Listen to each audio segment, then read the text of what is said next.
ابن جوزی نے لکھا ہے سینکڑوں سال پہلے، آج کے کسی عالم کی بات بتاتا تو لوگ انکار کو، سینکڑوں سال، کہتے ہیں بلخ میں قحط پڑ گیا،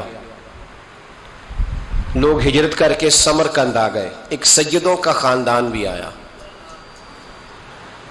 ایک ایسی خاتون بھی آئی جس کے ساتھ 3 بیٹیاں تھی، بیٹا بھی کوئی نہیں، خاوند فوت ہو گیا، مسجد کے ساتھ مہمان خانے بنے ہوتے تھے، وہاں اس نے بچوں کو ٹھہرایا اور نکلی سمرقند میں کہ کوئی آدمی مل جائے۔ تو وہ سیٹھ صاحب، چودھری صاحب کہنے لگے مجھے کیسے پتا چلے گا تو سید ہے، مجھے بتاؤ، کسی کو چوک میں کھڑا کر کے کہا جائے بتاؤ تو کون ہوتا ہے، اس شخص کا کیا اشر ہوتا ہے، کیا حال ہوتا ہے، کہا کیسے پتا چلے گا؟ تو سید زادی نے اپنا پلو کھولا اور اپنے آنسو دونوں آنکھوں سے صاف کیے تو کہنے لگی اللہ تیرا بھلا کرے، میں ثابت نہیں کر سکتی کہ میں حضور کا خاندان، میرے پاس کوئی دلیل نہیں، میں نہیں بتا سکتی، چل ٹھیک ہے، چلی گئی۔ کسی نے بتایا کہ یہاں ایک یہودی بھی رہتا ہے، وہ بڑا سخی ہے، یا آتش پرست ہے، یا پارسی ہے کافر غیر، سخی بڑا ہے، اس کے پاس گئی، بیٹھی رہی، لوگ بیٹھے تھے، جب چلے گئے تو قریب گئی، کہنے لگی مجبور ہوں، پریشان ہوں، غریب نہیں ہوں۔ کہنے لگا بی بی تجھے کبھی دیکھا نہیں، سمرقند کی اتنی آبادی نہیں، میں سارے شہر، تو کون ہے؟ تو کہنے لگی تعارف نہ ہی پوچھے تو اچھا ہے۔ اس نے کہا چلو اگر پتہ چل جائے تو۔ کہنے لگی میں مسلمانوں کے نبی کی اولاد ہوں، مسلمانوں۔ اس نے کہا پیغمبر خدا کی اولاد؟ اٹھ کے کھڑا ہو گیا، بی بی کو ساتھ لیا، گھر گیا، کہنے لگا جو صاف ستھرا کمرہ ہے نا اسے پھر دھو ڈالو، ایک دفعہ پھر دھو ڈالو۔ کمرہ دھلایا، صاف کرایا، پھر کہنے لگا بی بی میرے برتن زیادہ صاف ستھرے نہیں، میں نئے نہ خرید کے لا دوں۔ پھر نئے برتن لایا، پھر اپنے بچوں سے کہنے لگا اونچا نہ بھولنا کہ سیدہ فاطمہ کی شہزادیاں آئی ہیں، یہاں کوئی شخص اونچی بات نہ کرے۔ پھر کہنے لگا بی بی جو میرا بالکل طیب اور حلال رزق ہے نا، یہ اس میں سے لنگر ہے، لیکن چونکہ میں غیر مسلم ہوں، مجھے سلیقے نہیں آتے، جیسا تیسا بھی ہو نا اسے قبول کر لینا۔ خاتون کو کہنے لگا یہ گھر ہے، جب تک جی چاہے یہاں رہنا، اور دیکھنا ہو سکے تو رات اپنے نبی سے سفارش کرنا، میرا بھی کوئی مسئلہ، میری بھی کوئی قبولیت کہیں ہو جائے۔ وہ مسلمان کہلانے والا رات کو سویا، کہتے جنت سجی ہوئی ہے، لوگ جنت میں جا رہے ہیں، لائنیں لگی ہوئی ہیں، نبی پاک لوگوں کو جنت میں بھیج رہے ہیں، میں بھی دوڑ کے لائن میں لگ گیا، فرشتے نے میرا بازو پکڑا، کہا پیچھے ہٹ، تو میں دوڑ کے حضور کی بارگاہ میں گیا، میں حضور سارے جنت میں جا رہے ہیں، یہ مجھے نہیں جانے دیتا۔ تو نبی پاک نے فرمایا تو کون ہے؟ کہ یا رسول اللہ میں مسلمان ہوں۔ کہتے حضور مجھ سے فرمانے لگے کوئی دلیل ہے تیرے پاس؟ دلیل ہے کوئی تیرے پاس؟ میں چپ کر گیا۔ فرمایا میری بیٹی تیرے دروازے پر آ ہی گئی تھی تو دلیلیں پوچھنے لگ گیا تھا۔ میں جا دوڑ جا۔ سویرے آنکھ کھلی تو گلیوں میں ڈھونڈتا پھرتا ہے، تلاش کرتا پھرتا ہے، کونے کونے میں جاتا ہے وہ سادات کا گھرانہ کہاں گیا، ڈھونڈتے ڈھونڈتے اس غیر مسلم کے دروازے پہ جا کے پہچان لیا۔ تو کہنے لگا خدا کا واسطہ جو تو نے نوکری کی ہے نا ان کی مجھ سے 11 گنا لے لے، یہ سادات کا گھر مجھے دے دے۔ تو کہنے لگا کل تو آتا تو شاید بات اور ہوتی، آج بات اور ہے۔ اس نے کہا مہربانی کر، کہا نہیں کل تو آتا تو معاملہ اور تھا، آج معاملہ آج اور ہے، رنگ بدل گیا ہے، حالات تبدیل ہو گئے ہیں، اب تو دیکھ داکھ کے آیا، جا دوڑ جا۔ کہنے لگا نہیں مہربانی کر دے دے، تو غیر مسلم میں تیرا کیا تعلق؟ کہنے لگا چپ کر، غیر مسلم میں کل تک تھا، کل سے سیدوں سے پیار کیا ہے تو میرے حالات سنور گئے ہیں، وہ جو نظارے تو نے رات خواب میں دیکھے ہیں میں نے جاگتی آنکھوں سے دیکھے ہیں، میں نے جاگتی آنکھوں سے، اور تو نے کسی مفتی پیر عالم کے ہاتھ پہ کلمہ پڑھا ہے، میں نے رات محمد عربی کے ہاتھ پہ کلمہ پڑھا ہے۔ حضرت عمر جب نعرہ لگاتے نا تو کیسر و کسرا کانپتے، سفیر آتے روم کے ملنے کے لیے تو کہتے جاؤ عمر نفل پڑھ رہے ہیں، ٹائم کوئی نہیں۔ ایک دن اندر میٹنگ ہو رہی تھی، حضرت عمر میٹنگ میں بیٹھے تھے آپ کے بیٹے ملنے آئے عبداللہ ابن عمر. ابا جی اندر آ جاؤ. فرمایا دروازے پہ کھڑا ہو, میں ضروری بات کر رہا ہوں, اندر نہ آنا. جناب عبداللہ ابن عمر کہتے ہیں میں دروازے پہ کھڑا ہو گیا. تھوڑی دیر گزری تو امام حسین بھی آ گئے. ایک حدیث میں, ایک روایت میں امام حسن کا لفظ بھی ہے.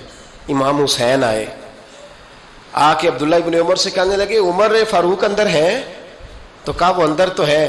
تو کہا آپ کیوں دروازے پہ کھڑے ہیں؟ کہنے لگے ابا جی نے کہا ہے یہاں انتظار کرو, میں کوئی ضروری بات کر رہا ہوں. لیکن شہزادے میرے لیے کہا ہے, میرے لیے, آپ جانا چاہیں تو چلے جائیں. امام حسین کہنے لگے امیر المومنین کوئی بات کر رہے ہوں گے, میں ظہر کے وقت مسجد میں مل لوں گا, ظہر کا ٹائم آئے گا نا تو میں مسجد میں مل لوں گا. یہ کہہ کے چلے گئے. حضرت عمر باہر آئے تو حضرت عبداللہ ابن عمر سے کہا کہ کوئی آیا تو نہیں؟ عرض کی حضور حسین ابن علی آئے. حسین ابن علی. تو کہا اندر کیوں نہیں بھیجا؟ کہا میں نے کہا تھا بے شک چلے جائیں, لیکن وہ کہہ رہے تھے کہ میں ظہر کے وقت مسجد میں مل لوں گا. تو سیدنا عمر فاروق فرمانے لگے عبداللہ تجھے تیری مار ہوئے, حسین کو کیوں واپس بھیجا؟ پھر عمر, دنیا داروں کے سامنے ڈٹنا, کھڑا ہونا عمر پہ ختم ہے, لیکن جو اندر کی بات ہے نا, روح کی, جو عقیدت کی بات ہے, جو وفا کا رشتہ ہے, اس کو کون سمجھے؟ یہ جو روح کی مجبوریاں ہیں, یہ جو وفا کی مجبوریاں ہیں, اسے لوگ کیا سمجھیں؟ انہیں کیا پتا کہ مرشد کے بیٹے کے پیر چومنے میں حسن کیا ہوتا ہے. انہیں کیا پتا کہ جب استاد کا بیٹا گھر میں آتا ہے تو دل کرتا ہے مکان بیچ کے اسے دے دیں, اس کے باپ کی نیکیاں بڑی ہیں. جناب عمر فاروق دوڑے گئے, امام حسین کے دروازے پہ دستک دی. امام حسین باہر رکھا, شہزادے یار ملنے آئے تھے تو بغیر ملے کیوں آ گئے؟ عرض کی کہ آپ مصروف تھے, آپ کے اپنے بیٹے بھی دروازے پہ کھڑے تھے تو میں واپس آ گیا. امام حسین کہتے عمر جذبات میں آ گئے, سر سے پگڑی گر گئی, کہنے لگے حسین میرے بیٹے کا اور حسین کا کیا مقابلہ؟ کیا اس کی ماں کا نام فاطمہ الزہرا ہے؟ کیا اس کی نانی کا نام ختیجۃ الکبریٰ ہے؟ کیا اس کے نانے کا نام محمد مصطفیٰ ہے؟ اور پھر سر سے پگڑی اتری تھی, اپنے بال زور سے پکڑ لیے, کہنے لگے حسین میں نا مکے میں اونٹ چرایا کرتا تھا اور ڈنڈوں سے مار کھاتا تھا اپنے باپ سے. یہ جو آج ساری دنیا میں عمر کے نعرے لگتے ہیں, یہ تیرے نانے کا صدقہ ہے. شہزادے میری وفا اور میری وفا میں جب تیرا دل کرے نا توڑ کے آ جایا کر. عمر تو لوگ, ایک دن امام حسین نے آ کے نا جناب فاروق اعظم سے کہا, خطبہ دے رہے تھے بچوں کی طبیعت شروع میں, پتہ نہیں کیا بات آئی امام حسین کے دل میں, کہنے لگے عمر نیچے اترو, یہ میرے نانا کا ممبر ہے. تو حضرت سیدنا عمر, سنو کبھی میرا بھی بچہ آ جائے تو میں کہتا ہوں اس کو پکڑو یار, بچوں کو تو نہیں نا جمعوں میں مطلب ذکر کیا جاتا, اترنا میرے نانے کا ممبر ہے. جناب عمر اتر کے نیچے کھڑے ہو گئے تو کہا جا کے اپنے نانے کے ممبر پہ بیٹھ.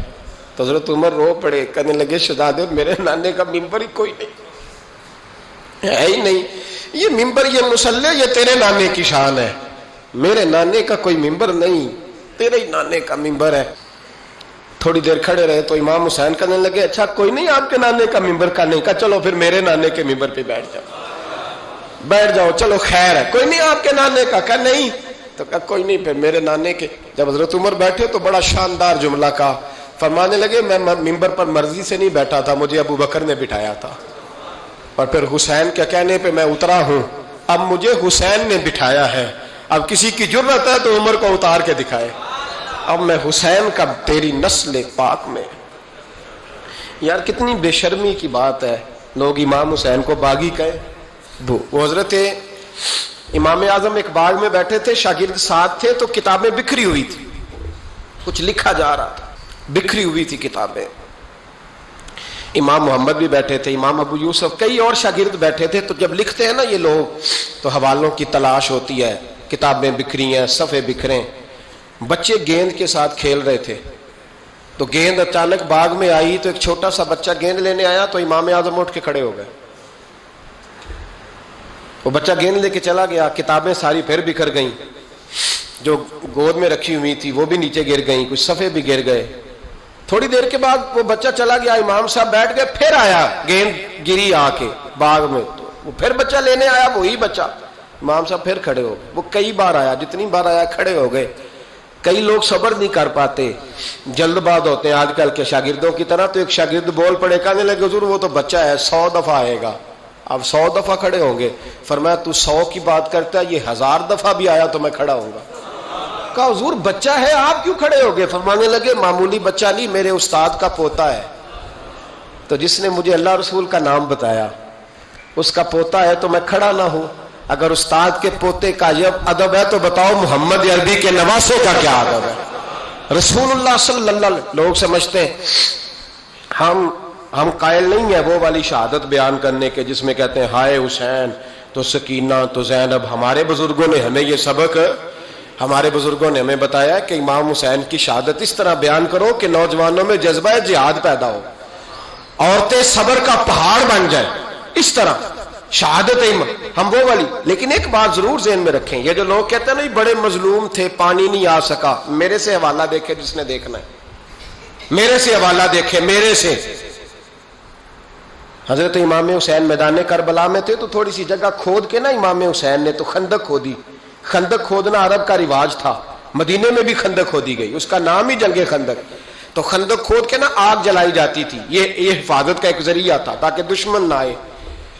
تو امام حسین نے اپنے خیمے کے سامنے خندق کھود کے اس میں آگ جلائی تاکہ پردہ رہے, عورتوں کے پاس کوئی دشمن نہ آئے. تو ایک شخص سامنے کھڑا ہو کے کہنے لگا حسین تو نے دنیا میں ہی آگ جلا لی ہے. معاذ اللہ ثم معاذ اللہ. کہنے لگا آگے تو آگ ملے گی, یہاں جلا لی ہے. تو امام حسین کہنے لگے میں حکم دیتا ہوں آگ کو کہ تجھے ابھی پکڑ لے. لوگ کہتے ہیں مظلوم تھے, میں حکم دیتا ہوں آگ کو تجھے ابھی پکڑ لے.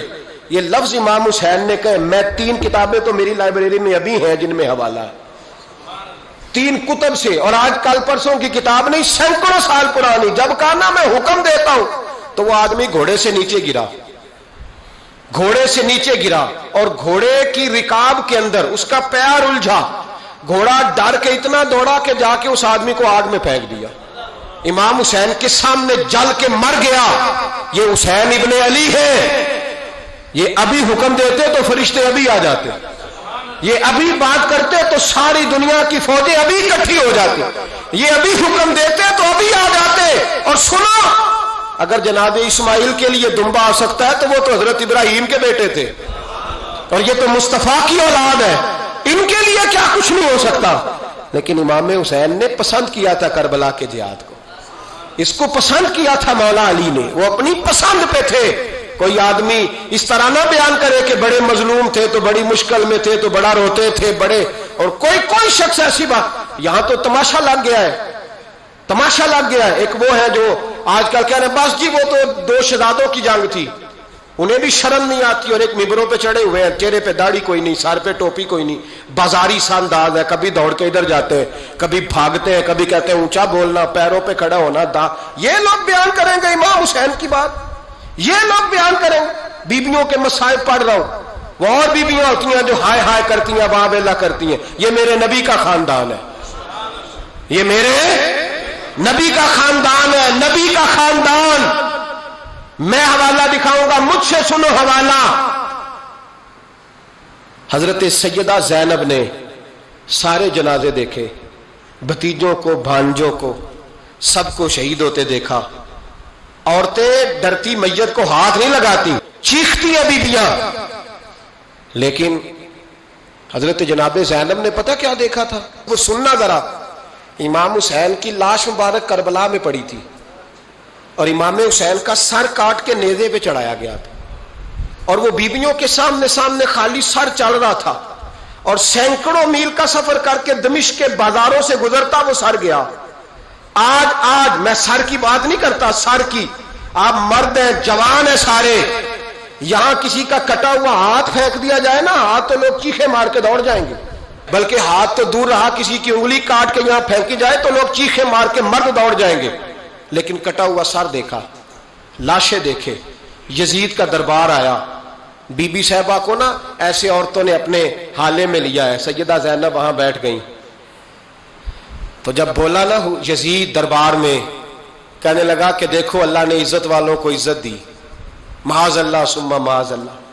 اور میرے مخالفین کا کیا حشر ہوا جب اس نے دیکھیں نا، ایک آدمی مجبور ہے، مقہور ہے، اتنا لمبا سفر ہے، غربت ہے، پیاس ہے، بیماری ہے، کیا انداز ہے جب اس عالم میں یزید کے دربار میں اس نے گستاخی کی امام حسین کی. یہاں لوگ کہتے ہیں کسی کو کچھ نہ کہو، کیوں نہ کچھ کہیں؟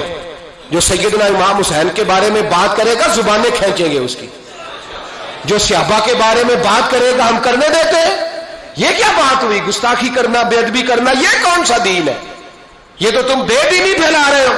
سنو، جب اس نے بے ادبی کی تو سیدہ زینب چپ نہیں رہی، بلکہ حضرت زینب بولی اور کھڑی ہوئی، اور آپ نے تلاوت کی قرآن مجید کی اور آیتیں پڑھی، کہنے لگی وَتُعِزُّ مَن تَشَاءُ وَتُذِلُّ مَن تَشَاءُ بِیَدِکَ الْخَیرُ. اور آپ فرمانے لگی یزید تو کہتا ہے تیرے مخالفین پسپا ہو گئے، تجھے عزت ملی. آپ فرمانے لگے یہ تیرا دربار ہے نا، یہ تیرا سجا ہوا ہے نا، تیرا اس وقت ڈنڈا چلتا ہے نا. فرمانے لگی چند سال ٹھہر جا، تیرے اوپر لوگ لعنتیں برسائیں گے. اور فرمایا جب جمعے پڑھے جائیں گے تو لوگ میرے حسین کے نام کے خطبے پڑھیں گے. فرمایا آج یہ تیرا دربار ہے نا. حضرت نعمان بن بشیر صحابی رسول تھے، وہ کہتے ہیں میرے قریب ایک نابینا صحابی بیٹھا تھا، سنو حوالہ میں دکھاؤں گا. کہنے لگے میرے قریب اس وقت یزید کے دربار میں ایک نابینا صحابی بیٹھے تھے. جب بی بی زینب نے یہ بات کی نا تو وہ نابینا صحابی میرا ہاتھ پکڑ کے کہنے لگے نعمان علی آ گئے ہیں. یہ تو علی کی آواز ہے، علی آ گئے. جبریل امی بول رہے ہوں جیسے، حکمت کے گوہر رول رہے ہوں جیسے، دربار دمشق میں وہ زینب کا خطاب منبر پہ علی بول رہے ہوں جیسے. کہنے لگے علی آ گئے، علی، یہ تو علی کی آواز ہے. جناب نعمان بن بشیر کہنے لگے نہیں، علی جب بولتے تھے تو بڑا رنگ ہوتا تھا، ابھی تو زینب کھل کے بول ہی نہیں رہی، ابھی تو زینب ستائی ہوئی ہے، ابھی تو زینب زخم کھا کے آئی ہے، ابھی تو زینب پیاسی ہے. کاش زینب تر و تازہ ہوتی تو زینب خطبہ پڑھتی تو علی کی طرح گرجدار آواز نکلتی. یزید کے محل کانپتے، جبریل امی بول رہے ہوں جیسے، حکمت کے گوہر رول رہے ہوں جیسے، دربار دمشق میں بی بی زینب کا خطاب منبر پہ علی بول رہے ہوں جیسے. وہ مسکینوں کی طرح منتیں نہیں کر رہے تھے، ہائے پانی ان کا مزاج ہی نہیں تھا، بلکہ وہ دلیر لوگ تھے، دلیر، اور بر موقع بر محل بولتے تھے. یزید آیا دربار میں، جب یہ سارا قافلہ وہاں پہنچا تو یزید دربار میں آیا، اور جب وہ دربار میں آیا تو بادشاہوں کا طریقہ ہے، گاڑیاں، اب ہمارے بادشاہوں نے روٹر والی گاڑیاں رکھی ہوئی ہیں، وہ یوں چلتی ہیں، شور ہوتا ہے پیچھے. اس زمانے میں کہا جاتا تھا با دبا ملاحظہ ہوشیار، پیچھے ہٹ جاؤ، نعرے لگنے لگے. تو یزید کا ایک ناخلف بیٹا امام زین العابدین سے کہنے لگا تیرا باپ کہاں ہے؟ دیکھ یہ میرے باپ دادا کے نعرے، دیکھ میرے باپ کے نعرے، تیرے کدھر ہے؟ ابھی یہ بات شروع اس نے کی تھی کہ دمشق کی جامع مسجد میں زور کی اذان ہو گئی، اور جب مؤذن نے کہا نا اشہد ان محمد رسول اللہ، تو امام زین العابدین اس کا ہاتھ پکڑ کے کہنے لگے یہ میرے نانا کے نعرے لگ رہے ہیں، اگر تیرا ہے تو بتا، یہ میرے نانا کے نعرے ہیں. اور فرمایا تیرے باپ کے 2-2.5 سال لگیں گے، میرے نانے کے قیامت کے بعد بھی لگیں گے. میرے نانے کے نعرے قیامت کے یہ لگتے رہیں گے، لگ رہے ہیں اور لگتے تھے اور لگتے رہیں گے. میرے بھائی یاد رکھو، دلیری، ہمت، پہلی بات ان سے پیار کرنا ہے. دوسرا ان کی ہمت، ان کا مقام دلیری کرنا ہے، ان کا کام ہمت کرنا ہے، ان کا کام ڈٹ جانا ہے. کمزوری دکھانا اہل بیت کا طریقہ ہوتی. حضرت عباس کے بازوؤں میں درد ہوتی، جناب زینب پھر پریشان ہوتی ہیں کہ ہم تو اس بے حیائی کے خلاف لڑے اور امت ابھی یہ گند کر رہی ہے. جو چوکوں میں کھڑا ہوتا ہے نا عورتوں کو تاڑتا ہے، وہ یزید کے طریقے پہ عمل کرتا ہے. یہ دلائل ہے، آپ سوچ لیں، اندازہ کر لیں کہ ہم نے کس جماعت میں کھڑے ہونا ہے. اس لیے گند سارا نکالیں. امام حسین کا ایک پیغام آج اپنانا بڑا ضروری ہے. امام حسین نے سر سجدے میں کٹایا اور قرآن کی تلاوت نیزے کی نوک پہ بھی جاری رہی ہے. اس لیے آج کم از کم 10 نفل امام حسین کی سنت سمجھ کے ضرور پڑھیں گے انشاءاللہ. جنہوں نے روزہ رکھا ہے بڑا اچھا کیا ہے. چلو جو نہیں رکھ سکے پھر بھی نفلی ہے، کوئی فرض نہیں، کم از کم 3 دفعہ سورت یاسین کی تلاوت آج ضروری ہے امام حسین کے لیے. کریں گے انشاءاللہ تعالی. اگر وہ نیزے کی نوک پہ پڑھ سکتے ہیں تو آپ ان کی خاطر بھی تو پڑھ ہی سکتے ہیں نا. تو بہت ضروری کام آج نفل پڑھنا ہے، اور بہت ضروری کام آج قرآن پاک کی تلاوت کرنا. کریں گے انشاءاللہ تعالی.